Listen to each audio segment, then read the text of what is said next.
আয় দেখি কি রান্না করেছি।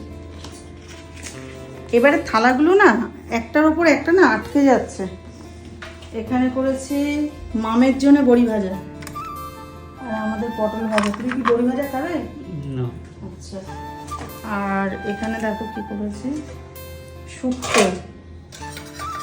এই যে দাদা অনেক ঝিঙে এনেছিল, ঝিঙে বাঙাল ডাটা আলু বড়ি দিয়ে একটা শুক্তো করেছি। আর এখানে দেখো, এই দেখো টকের ডাল। এই আজকে আমরা প্রথম টকের ডাল খাবো, কারণ আম তো খাই না, আম খেতে নেই, পুজো দিয়েছি বলে। যার জন্য আজকে তোমাদের দাদাভাই এই যে আমরা পেয়েছে, আমরা কিনে নিয়ে এসছে টকের ডাল। এই আজকে প্রথম খাবো। এই এত গরম পড়েছে আজকে, যে মানে কি ভালো লাগবে খেতে তার নেই ঠিক। এই যে আলু পটলের তরকারি করেছি পেঁয়াজ রসুন দিয়ে, আর কিছু করিনি গরমে। ওখানে শশা আছে, চ বসে পর দিয়ে দিই, বেড়ে দিই তাড়াতাড়ি করে।